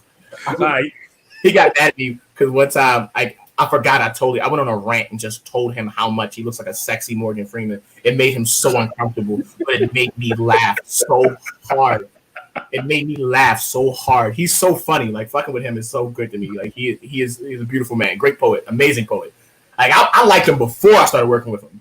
After like getting to hear his poems on more, I just love it. But yeah, we all came together and decided we wanted to constantly give people that big show feel, and I'm very happy to be a part of that. Like anytime somebody says like, I'll be like, history, I'll be like, me, like, yeah, sure, I'm down. And plus, man, I can't live without this shit, man. Any type of performance I get is good to me. You feel me? Like I love this shit. Good, man. So last question for me before we open it up to the audience. What is one thing that people can expect once they meet Black Chakra for the first time? Jokes, lactation. I'm kidding. No. I think what people can expect when they meet me is something genuine. I tried to give you something ill first because I come from hip hop, so everything I do has to, as long as it's wrapped in ill, that's all that matters to me. Even if I'm telling the most traumatic truth of my life, I wrap it in ill, and I think giving that raw truth and the ill experience, I just think what people should expect when they meet me is amazement. That was egotistical. I don't like it, but I kind of do. That's kind of cool. I'm with it. Amazing, nigga. I love it. Hey, so what I'm gonna do? You're gonna hear me talking, but I'm gonna take myself off the screen and just keep you up here because what I'm gonna do is post up everybody's questions so you can see them. All right. Bet. All right. So your first question comes from Sharice Johnson, aka Reese, who asked the question. Earlier, you said you were a pro wrestler. What was your stage name, and is there a video? I won't answer that. But yes, I won't answer what my stage name was. But yes, there are videos and stuff like that. I'm afraid that if I start sharing them, people are gonna share them all around the poetry world and stuff like that, and then it's just like embarrassing. I mean, I was good. It's nothing to be embarrassed by, but it's just too much. But just know I was very good. I was very good at it, and I did love it. Now, message me on Facebook. If you sign a privacy clause, I'll send you a clip. All right. So your next question is actually a two-part question. Comes from Ray Manley, who says, of all the poems you've written, which one is your favorite and why? And then what is the worst poem you've ever heard? Man, Ray, you the man. Because look, he knew that second one. He knew.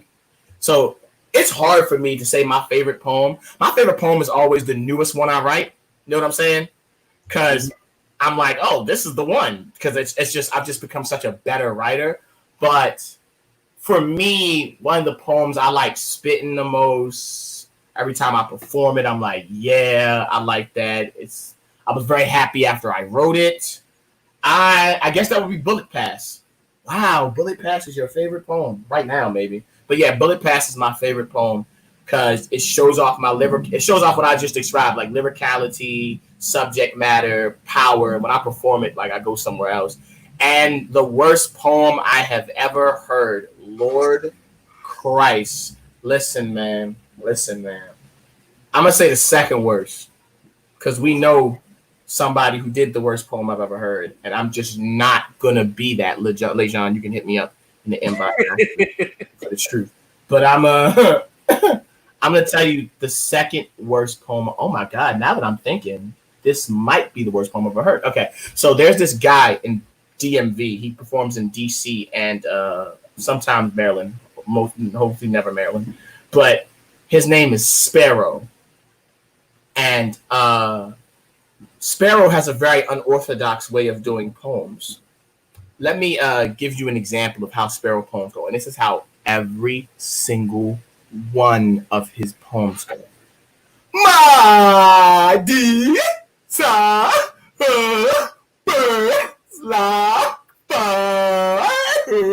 and he just does that for the whole poem with like different words and just stretches them out like, and he is up there for at least 3 or 4 minutes, and every time he does it, I want to like mutilate myself. And a close, you know what? Jesus Christ. Now you got to think of bad poems. Okay. Whew. Wow. Okay. I'm still not going to tell you the other one.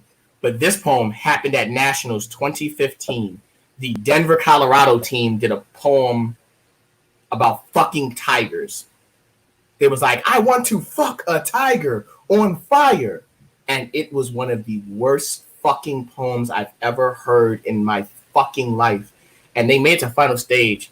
And I was so ashamed because you really beat us and made it to final stage. And then they did that on final stage, and everybody was looking like, what the fuck is happening? And then Hakeem Furious, who is a poet I respect. Hakeem is dope. So we didn't know Hakeem was dope because he was in the Tiger Fucker poem. But when he came to Baltimore and featured, we were like, damn, Tiger Fucker, you're really dope. I think we should start calling you your name. What's your name, Tiger Fucker? He was like, Hakeem. I'm like, good, you're really dope, Hakeem. Why were you with those Tiger Fuckers? And like, he spent the whole time in Baltimore, like, me and Kenneth was like, so yeah, you write tiger, you fuck tigers? He's like, no, that's the poem they want. He's like, oh, okay. So yeah, you're way better than Tiger Fucker. Like, yeah, that poem was so bad. Like, I really wanted to speak to everybody a part of it and was like, why did I have to experience this? And it was very unpleasurable to my ears. Look it up. Give it some views. I'm gonna send it to you after this is over. I already know the poem. I was there. Oh God, Jesus Christ! Moving right along. Yeah, let's not milk it. Let's not talk about it. I'm gonna keep it moving. I do this with you today. Next question. What would be your superpower if you could pick one? Electricity. In every facet of it. Like, use it to travel through power lines, use it to materialize, use it to bring lightning, use it to bend metal, like, it's so many. Like, I wrote a whole comic book synopsis, and the character's name was Electro Ruler, and he could just do everything with electricity and shit like that. It was just ridiculous. So electricity would be my ultimate power. It's because, like, I fucking liked Static Shock as a kid, and I was like, damn, what if Static Shock wasn't a bitch? Pardon my language. But if Static Shock wasn't like such a punk and was like actually tough and go hard as fuck, like, because he was young. So I'm like, yo, what if like Static Shock was like Batman's attitude, Batman's like ferocity, but like more like Wolverine, like the ruthlessness, and a black hero with that type of power and stuff like that. Yeah, electricity, man. Plus, if your name is Electro Ruler, your initials are ER. Yeah, I think I'm a nerd. Ladies and gentlemen, I present to you this brother coming all the way from Baltimore. Gotta say it like that, Baltimore. Can't say Baltimore. Yeah, got you. Coming all the way from Baltimore. I met this brother some time back, and when I first seen Slamageddon, I thought they were probably like one of the most gung-ho hard teams that you don't probably get a chance to talk to. So like they were so focused on doing slams and group pieces. I wanted nothing to do with them at that time. Not in a bad sense. It just, they look like a focused team. But after getting to know all of the individual members of Slamageddon, I can literally sit here and say they're all like family to me. This brother, every time I get a chance to talk to him, it's like, oh, it's a blessing. It's like I can sit down and talk to him for a hot minute unless somebody pulls us away because somebody want to talk to him about something or somebody got to talk to me about something. But this brother is a multiple award-winning spoken word artist, a phenomenal writer. You hear about the work he's done with the youth and do more poetry. I'm so thankful that he had the time to do this because I know regardless of everybody dealing with the pandemic, the brother is still being busy, just like most of us are. He helped Daniel get out the lion's den. He helped Gilligan get off the island. Coming to America, most quotable movie on earth. He's done a million things. But one personal story I can honestly share is like, I know it's hard. He has a good heart. Like out of the blue, one day he literally like left me a voice clip on Facebook that I didn't ask for, but he just did it just because of the kind of brother that he is. And I played it for my wife, and me and my wife listened to it, and we didn't even laugh at it at the end. We just like, oh, because it was beautiful. It was beautiful, man. But I will always have his brother back if he needed. Definitely when everything opens back up, we definitely got to get you here to Fayetteville because I know you were slated to do something when the Counter Collective until stuff happened, but that doesn't mean that you're not coming here because we're going to get you here. Ladies and gentlemen, boys and girls, children of all ages, we love it. We love it. We love y'all for tuning in to Art Meets Life. Y'all feature for the night. Please put your hands together for the one and only Black Chakra as he comes to the stage. It's all you, bro. Let's get it. I was a child in the home of the wild and a king I would never be. I was raised with the hate that was deeper than hate in this kingdom by the sea. So do you understand my harshness? How I part lips and pain comes pouring out like broken levees. Baltimore harbors were a port of trade, descendant of slaves, so I should be ocean ready. I'm supposed to wash this trauma off in a manner that seems fit, but I come from contaminated waters. So excuse me if wherever I see sick, I'm from a city of cold victims, where alcohol turned young men into old niggas. Irony, in their 20s, they're clutching 40s, and their 40s can't hold liquor. Death got an aroma. Drugs own us. High school became a case of rolling papers like, which one you want, the blunt or the diploma? I know. Dark thoughts, but years of murder and conflict turned me slightly gothic. God ignored the children of Baltimore till we became agnostic, exorcised the Jesus out of us, so I don't think the cross fit. I know gangbangers like pagans, Crips paying for life with blood, sacrifice with a raven is the gunshot knocking at your chamber doors, but after that tapping that'll leave your ass snapping from ghetto wars that go on forever or turn tomorrows into nevermore, where we need change to change, but only receive little, nevermore, and when big money comes, it goes to the whites, nevermores, we're the niggas. The people they never put a check out for, living in conditions that the city never checks out for, but built a supermarket off our income, so maybe it's ourselves we gotta check out for. Every mayor is a thief and a damn liar. I'm dodging the shootouts and the damn fires, and every new friend is a possible vampire. Basically, you gotta watch who you stick your neck out for. We the ultimate in urban decay, but you don't understand the rot. Trying to pull my niggas off the rock like Camelot or stop them from breaking hammers down like it's Ragnarok. Niggas spilling plasma over a Magnavox, over a used condom, they let the Magnum pop. Well, yeah, they pop it on you. Masked up, gloves on, look like they got corona. What am I? A poet? Carrying my friends' bodies over overdoses, inking my poems in blood like the hands of Lady Macbeth. My immortality is attached to mortality. The morgue is what pays my mortgage. Welcome to this house of horrors I built. I'm a John Carpenter, but if I don't tell these tales, they'll be lost like the ghosts of my friends who vividly visit me like Scrooge on Christmas Eve, because I'm the only nigga who can spit their eulogy, a reminder, no matter how large I get, I'll always be a medium. I'ma spit the truth for those who can no longer be. A city full of ghosts, writers who bring their rhymes to me. And though I might be thankful for all the things that I may be, it would cheat the dead if I ain't speak on my kingdom by the sea. Everybody want to do blackface. Then they got to face blacks. Screaming, we want our face back. I feel like Bruce Wayne at the end of this blue pain because they ain't got to face bats. Because with black's face is a bunch of whites in black's face, trying to backspace my place in history. Give my space back. Recognize my importance. Can't you see that space black? You want to be me, but you hate that. What you know about stop and frisk? What you know about getting knocked off? A cop knocking your block off? What you know about getting tased and shaking the shock off? What you know about spending your whole life bench pressing oppression because you was born with no rights? Mama lost her job, you come home to no lights. Politicians molding your condition, so white, and the ones that look like you bomb your people with drone strikes.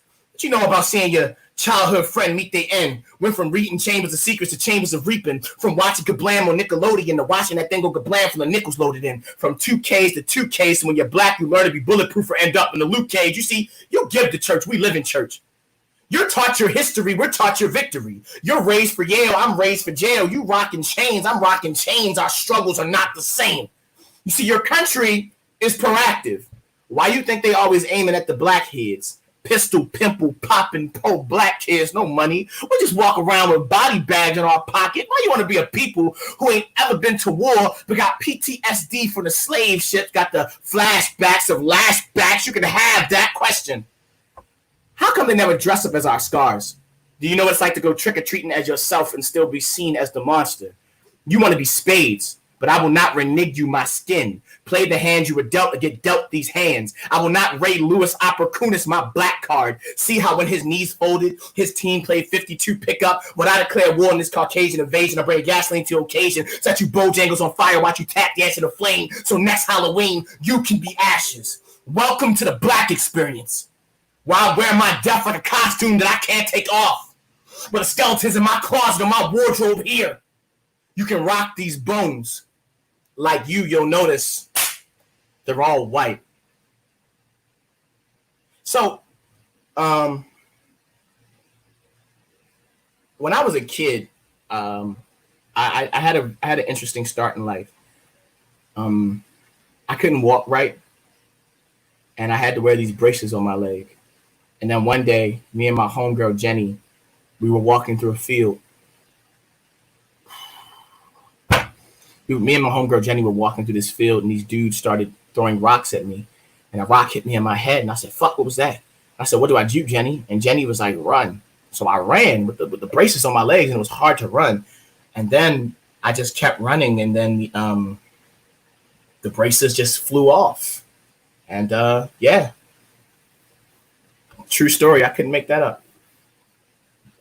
Feels like I've been running since then. I've been running through graveyards for 2 whole days. I got a coffin for a heart and tombstone legs. The wolves stay loose, the moon won't change. It feels like heaven's trying to abuse my praise. It's a bevy of demons that stay scheming. Ain't too many prophets left for me to believe in. When every time I turn the news, they kill Jesus. Black boys with shell casings in their palms, painting the pavement with their pulses. Police have no idea of the pain that this cost us. We went from lifting weights with our boys to lifting the weight of our boys. Pall bearing as a pastime, thinking of past times when I had time, but my hourglass is filled with ashes. Got me writing love letters to caskets like, you make my heart stop. Or at least you'll love me when it does, mama. Can you still hold me if I'm too holy and you ain't left with the hold me caution? I'm not a cause till I'm a carcass, silenced and seen as sin if I'm caught talking. So it's be humbled or be hobbled. I'm a dead man crawling. I let this country cut the limbs off my language just so I can say I'm unarmed. I thought faith could protect me. I tried to find salvation through God's words, but a cop's words ain't nothing but a cop's nerve with a Mossberg. My body left a corpse with lost word. How poetic. An empty notebook of a man who's apathetic. Because if you not pop when you got shot, then no one cares. The news will cast you as a bad boy. Say it's no big deal, but it is. When I know my skin as the villain, so I look inward, but still only find the inward. It's like I'm a reverse diamond. All my shine is reduced to cold because my existence is a minor inconvenience. It was that realization where I broke. I snapped out of myself and into an insidious, insatiable instrument of vengeance. My mouth became a mortuary, vomiting bullets, speaking death notes of names, making claims that the next finger that pulls the trigger will be mine. The next body that comes across the news will wear a badge.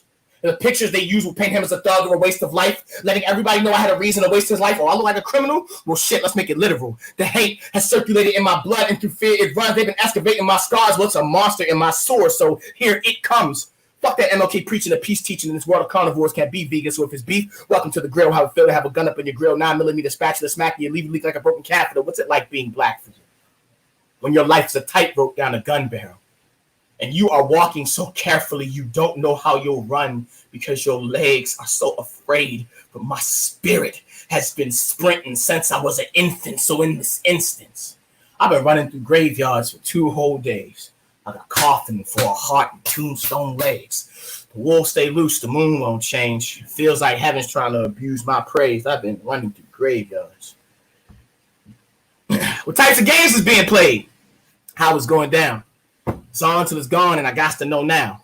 Is you with me or what? Waco trying to get me a nut. Honey's trying to give me the bud. What? Sexual conduct, the feeling of us feeling each other falling upon us. Thus, I'm politicking with these women in my mission statement is missionary. This one shorty, she hood, but she visionary. Say she sees something in me. I think her vision blurry, you know. The way 2020 got everybody fucked up, seeing crazy shit, but the lady thick. Love the way she talk and the way she hit. Remember, I seen her beat up the nigga she had a baby with. Over East shorty, don't play with fists. Made a nigga want to lay with it. Spirit, pussy good and a spirit bomb. Kamehameha shit. But I'm on the defense. Might have to call it safety. I see all these yellow flags as shorty trying to play me, or maybe I'm addicted to the cheers. But then again, I might be comparing her innocence to her innocence, because women like her are switchblades. They can flip and slice you. So how can I wife you even if I like you? But there I go again. Judging a sister when, as a brother man, I understand how the system can play tricks and then make our women seem harsh. Like they aren't coals under pressure forming into diamonds. And she never asked to be a mine, but now she's asking to be mine. And though I'm mindful of her situation, I see her more than her oppression. I see her essence. And yes, sometimes it's covered in tattoos, lake trout, fuck yous, and daring a bitch to try her. Still can't deny her. She a survivor. No time for you dumb fucks. Defiant to her cells. Everything in her can get you smoked. She got blunt guts. Irony. A woman so hood ain't afraid to pop the trunk, and it's not that she's not what I want. It's just this constant conflict, that knowing that black women are worth more than your pity, but not feeling worthy enough to be with her. What if I can't be the man she needs? What if I can't atlas the world she carries in her hands? What would people think of us? Would they even think of us? Or maybe I just think too much. Black women are a single drop of water in a desert, knowing that they are what gives you salvation, but not being acknowledged till you're about to die. And hood women are the desert, this landmass of beauty that is known for how hot it is, but no one will walk it because they're afraid of the heat. She says, you're going to be mad if I marry some other nigga. And that's not true. But I would be broken glass in a room for people with no shoes, shattered images reflecting what we could have been. Translation, I couldn't step up, now trying would only cut me deeper. So in the moments I get to hold her, I think to myself, am I my lover's keeper? And as she's laying there in all her glory, shea butter and shit talk, braids and brown eyes, I can't help but think, what types of games is being played? How's it going down? It's on till it's gone, and I got to know now. Is you with me or what? Wake up trying to get me a nut, but these honeys trying to get me a love. What? He's too loud. I like his energy, but he sounds so urban. Right, so ghetto. I don't consider him a poet. He's all pain. It can't translate on page. Spoken word doesn't need him. I was trained in the art of humility. I recognize these stanzas and soliloquies are a God-given ability, and I should be thankful that people are even mentioning my name. But I swear to God, you niggas is killing me. I sound too hip-hop to get my literary rights, but I'm still the pick of the litter, rare he writes. Something that fails to ignite the conscience. What would you prefer? That I simplify and synthesize my synthesize and give you stories less gory for me to memorize? When I remember eyes staring at me the way wolves used to glare at anything with flesh. Way before my house fire, I had to learn to breathe with new lungs. I had my oxygen threatened on Baltimore corners where ciphers turned gruesome. Told me I was nuts to be out there, so I grew some. One nigga I battled, so only the winner gets to live. And I'm still here, so I guess you know who won. Before I first said I want to slam, I had a knife pulled on me. He said, give me your bread. I dropped that nigga on his head. That's the first time I want to slam. Sorry. I don't get jealous of poetry. Sorry. I'm just replying to poets who try me, but in 2019, I lived through my brother dying. The cords connected to his arms couldn't save him, so I don't know envy, but I know ivy, poison coming out of his body till he became a plant, and when he passed, I took it in vain. Irony, the reason he passed is because he took it in vain. You think my poems don't correlate? I bet the poor relate to this sort of fate. This is how I translate God, so my core is faith, and usually I ignore the hate. You write poems to express your emotions, so to your feelings, you're innate, but lack the raw and real, so don't ask me why I'm pissed when I'm a 10. You're innate. You think spoken word doesn't need him? Don't you know poetry would lose its power if you took black out with dope lines? You know I'm potent. New poem, strong focus, show devotion. That he can't write, talk, kill that. I'm the one who brought the ill back. Scoliosis. Don't you know this universe owes me? I came up barely trusting the niggas who know me. I'm talking dodging shootings at video shootings. The chopper could have killed him like Kobe. I was in a hole of hurt, and I wrote my way out this stage. Be my freedom paper, these poems, be my Bible, your applause. I'm replacing the gunshots tatted in my memory. Don't ask me why I murdered ink. Before you think to replace me, I'll rip the skin off my skull and put it onto yours. So before you deface me, you gotta face me. Any acclaim I've gained to my name is because I've walked through flames. Don't you fools know? Audiences love pain, and I made of it. Baltimore gave me this crown of thorn, and I made it fit. Heavy is the head that waits for the bullet to splatter my pain all over a notebook. Now tell me, how well would that translate on page? And you know, I heard some shit recently. I heard hell ain't nothing but a gentrified heaven. Because if all the niggas is gone, it ain't no Jesus. You just see hints of black sprinkled where it ain't no seasoning. Salt of the earth, assault on the earth, turning the urban aesthetic barren like they did to Kemet, but I'm not talking about your neighborhoods.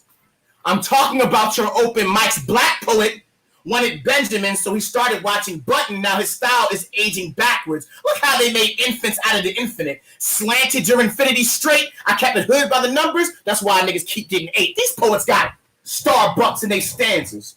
Gluten-free ghetto. Removing the Tupac from their tone. Your Hail Marys are entertainment. They're meant for taming. Look how they make trash out of Brenda's babies. Why does God's best when I sign at the odd set? When you edit the pain out your poem, you cut the ears off your ancestors so the digital is all deaf. What they want?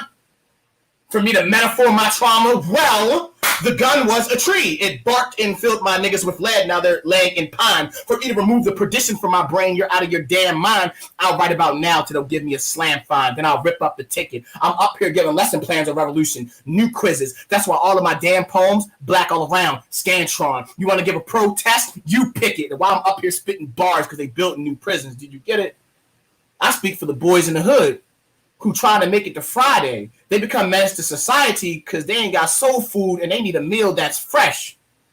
They higher learning ain't available. They from a New Jack City and they want the juice to be paid in full. The creed of these baby boys is to get rich or die trying. They keep looking up, but they can't see nothing above the rim. No political affiliation because when House Party speaks for them, they only vote for dead presidents. Imagine how dope you got to be to hustle and flow your way straight out of Compton, South Central, or New Jersey Drive, trying to stay alive when you're waist deep in 187. They don't know how to do the right thing or be notorious. When every time they try to set it off, they become state property, busted. Males in a van being delivered to nowhere. Poetic justice. I heard hell ain't nothing but a gentrified poet.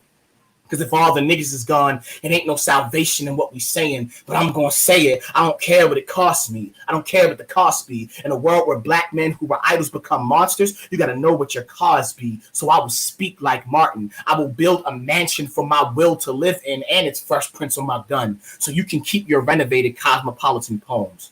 It's a different world where I come from. Whew.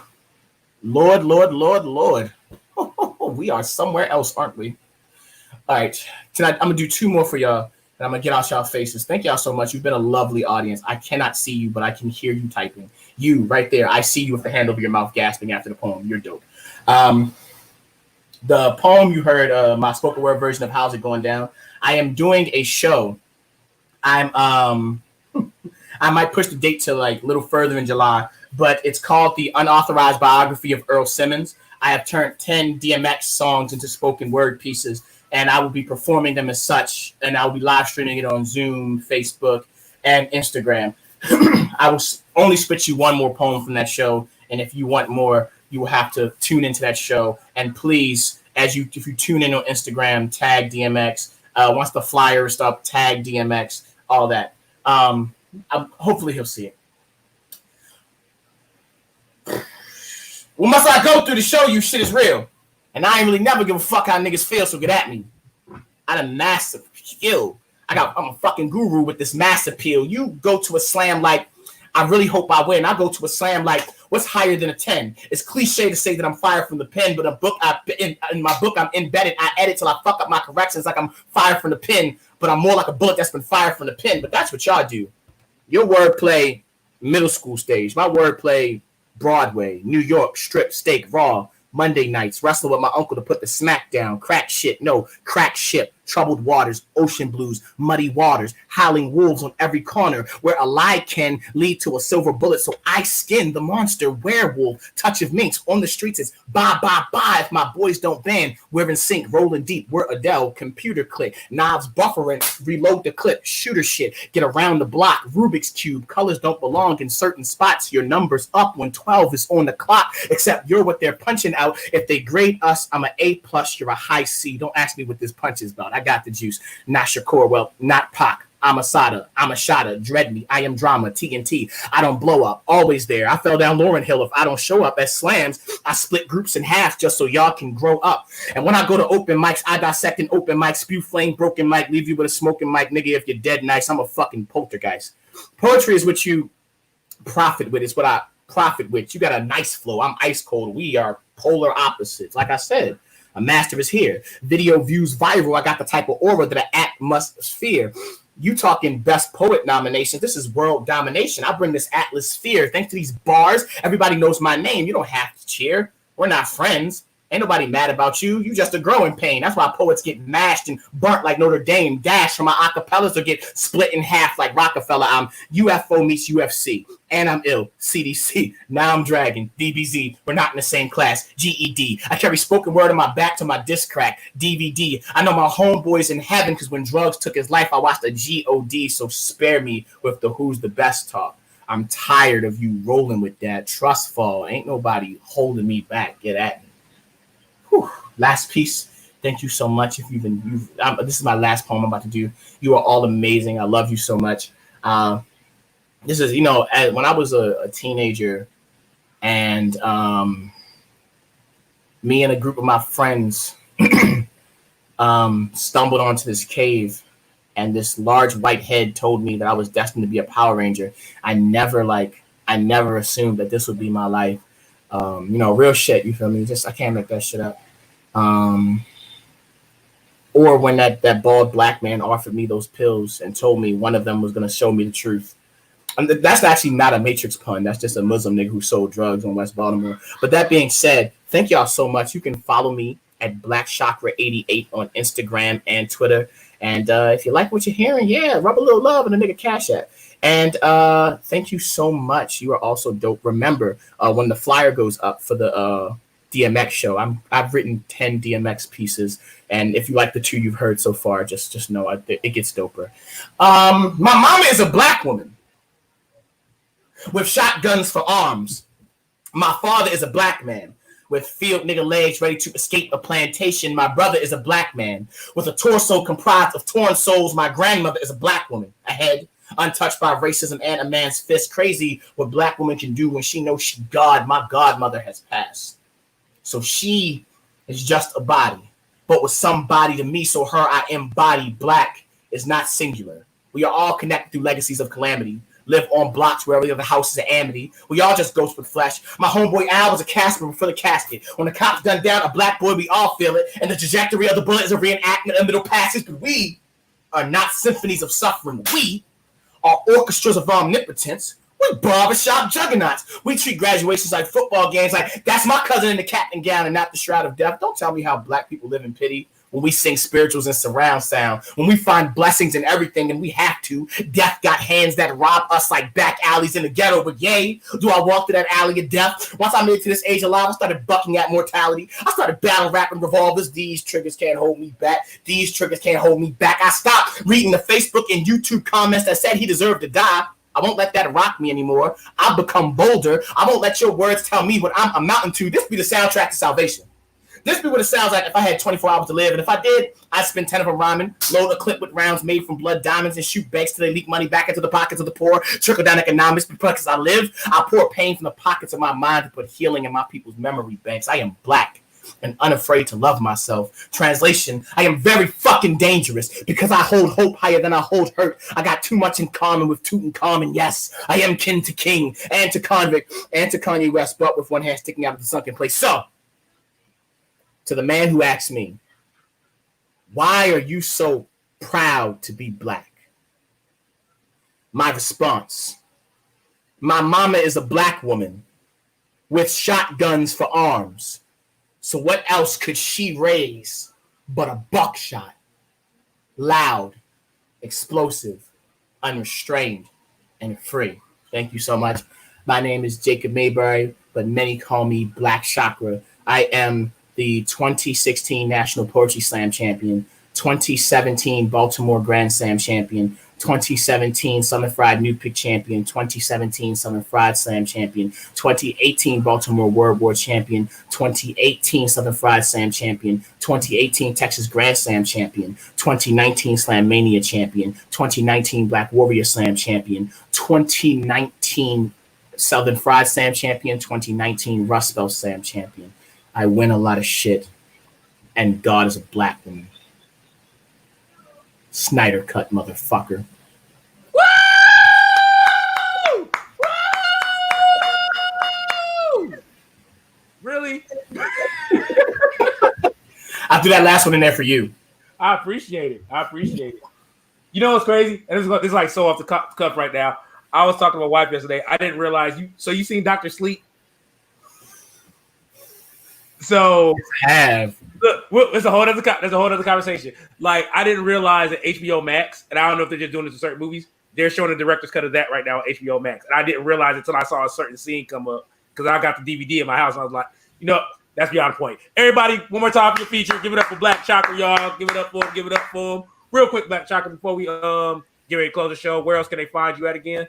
So they can follow you. I'm on Instagram, Black Chakra 88, and Twitter, Black Chakra 88. Though I just really repost everything I put on Instagram and my Twitter. I don't tweet like that. But yeah. And there was something else you said, saying that they appreciate your work. What else could they do to show they appreciate your work? They could rub some love in my Cash App, which is Chakra, capital CHAKRA, Black, capital BLACK, all one term. Go ahead, drop $1 in that motherfucker. Drop more than $1. Don't be cheap.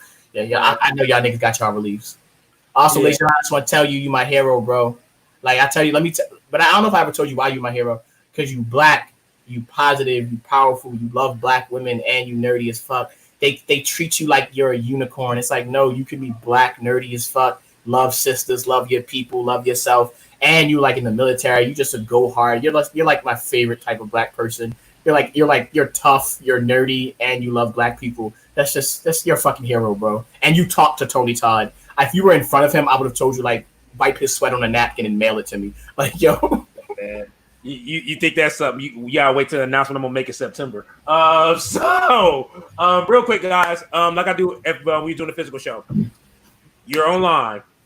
Even though he didn't travel here, he is all the way from Baltimore doing this awesome show for y'all. Please support this brother. Please donate to this brother at the Cash App, which you see is on the screen. Because let's be honest, even if this is a virtual event, how much did you pay to watch this event? Nothing. So there is no reason why you cannot support this artist and keep that man dream alive. Even though he's already good doing it, you still got to support this artist because at the end of the day, regardless of what's going on, every artist in America, in the world has been hit by this pandemic. A lot of us that had shows, including this man right here, that he was booked to do, probably got canceled because of the pandemic. This is the way that we keep these artists going because you don't know the hardships that most poets are going through. Some poets are okay. Some poets are on the line. Some poets. Francisco. He's good. So this is the best way that we support these artists. So please support these artists. Please support my brother. Please support Black Chakra. Thank you so much for featuring for this awesome show, man. I pray that when the world opens up, we get you here so you can physically rock the spot. We want you here. Like I said, I know the Counter Collective had you booked, but the pandemic happened, and I know they're gonna hit you up once everything opens back up. And right, you already paid me a deposit, so once they give me a date, I'm just buying my ticket and showing up, Joe. Bro, I love you, bro. Like, thank you so much, man. I'm gonna hit you up after the show, man, just to follow up with you. But thank you so much, brother. I appreciate you. Thank you. All right, guys. So that is our show. Once again, thank you guys so much for tuning in to our wonderful event known as Art Meets Life. If you guys can, please support Black Chakra. That's his link right there. Hit his Cash App up. That's all I have for you guys. Only thing I can say, y'all, we got a dope show that's gonna be coming up next month. Just be on the lookout for it. July 17th, Art to Heart, 1 hour conversation with Stephanie Tough Love Brown, phenomenal artist, activist, coming all the way from Tennessee. And then we also have the Ninja, the Nerd, and the Nubian featuring Dennis Amadeus as our special guest panelist as we talk about nerd stuff and movies that's coming up. And that'll be July 18th. So definitely tune in, guys. Make sure y'all support. And once again, because everybody's been asking me about it, if you guys want a Purpose Over Popularity mask, please inbox me. I will let y'all know how much it costs. But right now, don't worry about that at the moment. Please make sure y'all support my man. We can talk about that tomorrow. But other than that, guys, thank y'all so much. And I will talk to y'all later. And always remember, Purpose Over Popularity. I will talk to y'all soon. And y'all all be blessed because I love you. Peace.